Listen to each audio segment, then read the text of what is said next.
চরাঞ্চলের মানুষের কতভাবে জীবন কাটাইতে হয়।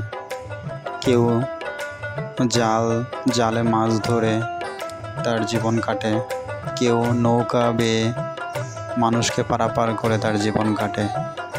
এই হলো চরাঞ্চল মানুষের জীবন। কত কষ্ট, কত দিনাতিপাত করে তাদের চলতে হয়।